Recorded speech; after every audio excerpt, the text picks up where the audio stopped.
I just got through watching this video, and I must say that I am amused but bewildered at the same time because people my age, I just don't know what to say sometimes. I'm over 50 years old, and I'm at a point in my life where it's like, okay, stability, security is key, period.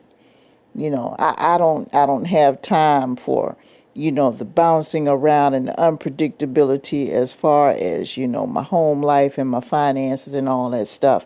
Because, enough changes are going to come my way that I'm not going to expect. So I'm not trying to put myself in any position or be associated with people that are going to put me in a predicament where I'm not going to be stable.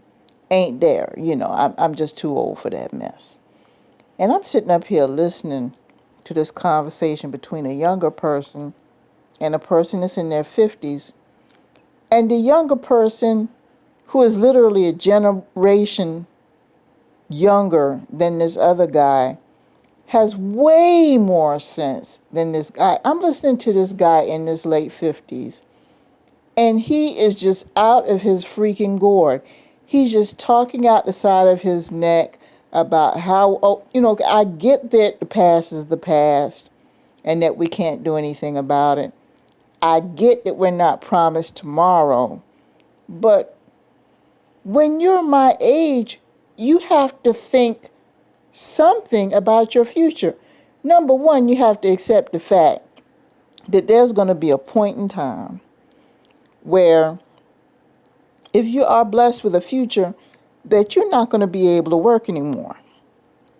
There's going to be a point in time where you're going to retire.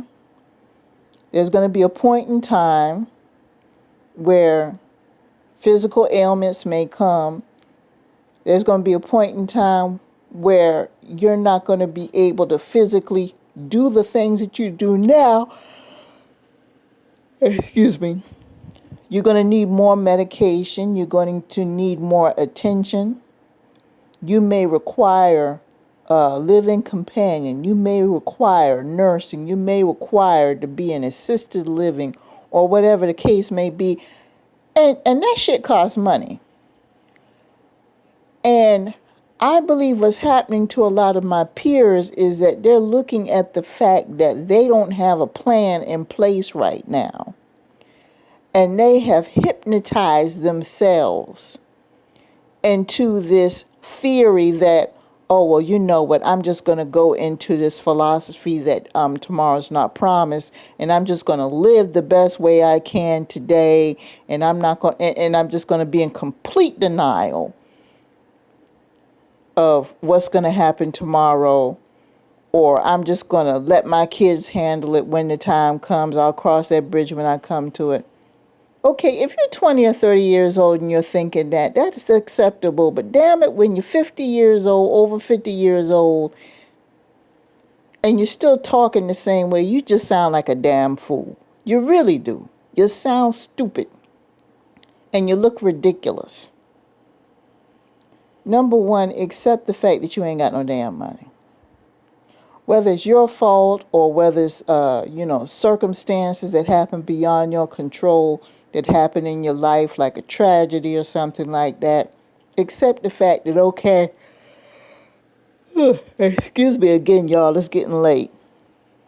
Accept the fact that, okay, XYZ happened, and I have zero. Let me sit down and come up with a plan where I can go ahead and come up with some aggressive plans financially so I can go ahead and get this money. If you're looking into investing and you're over 50 years old, a low-risk, long-term investment is not ideal. And I've got that advice from a financial advisor. Number one, get a financial advisor. If you're over 50 years old and you're looking to invest and you haven't invested before, get a financial advisor. Just don't depend on articles and things like that. Get a financial advisor. And most of them will tell you, if you're over 50 years old and you're looking at going into retirement with a sizable amount of money, they're going to tell you that long-term, low-risk investments is probably not going to be ideal for you because of the amount of time that you have left. So they're going to advise you on something that's either moderate, a high risk, that's short term, that's going to generate a high return. But they'll get into detail with that because everybody's financial situation varies, and depending on what type of capital you're working with, they'll be able to construct a portfolio for you. But get a financial advisor. Get one. But you're going to have to accept the fact that, okay, I got zero because of X, Y, Z. But don't turn around and psych yourself up into thinking that, okay, well, tomorrow's not promised to me, so I'm going to go ahead and just fritter everything away, and whatever happens, happens, and that's it. Because when you have that mentality, number one, that's childish. Number two, that's selfish. And number three, what you're doing is you're racking up a shitload of debt, and you're actually causing more harm than good.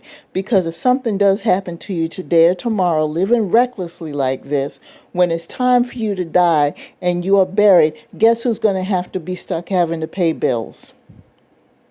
Your children. But you claim you love them. You don't. So the least you could do is put something in place where they don't have to worry about financial burden.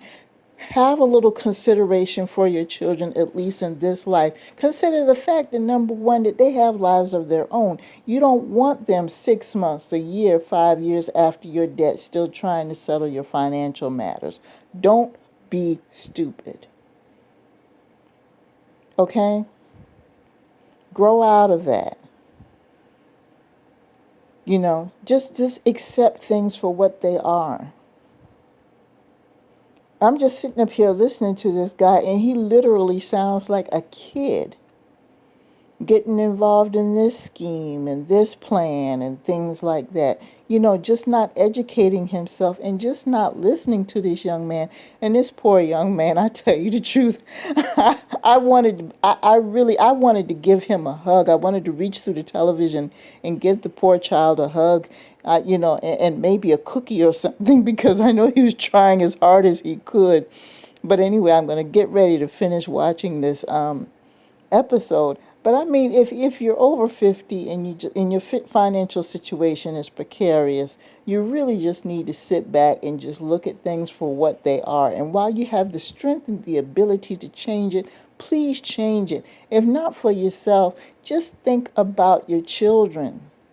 Think about what they have to deal with after you're gone. Don't be one of these fools that say, well, when I'm gone, I'm gone. That's just selfish, and that's just rude. It really is. If you really love your children, don't leave them with that burden.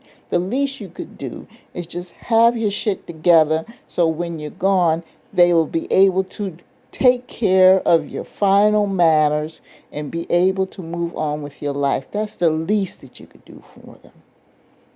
Show some maturity and consideration for them. Let them have some respect for you in their minds, instead of cursing you out after you're dead every single time a bill comes in 2-3 years after you're dead, and they still have to pay it. Do you want their final memory of you to be something negative? Do you want them to tell your grandchildren and your great-grandchildren negative things about you? Is that what you want? Come on, face the facts. You have time to do it now while you have the strength to do so. With that being said, I'm going to go ahead and let you guys go. Peace.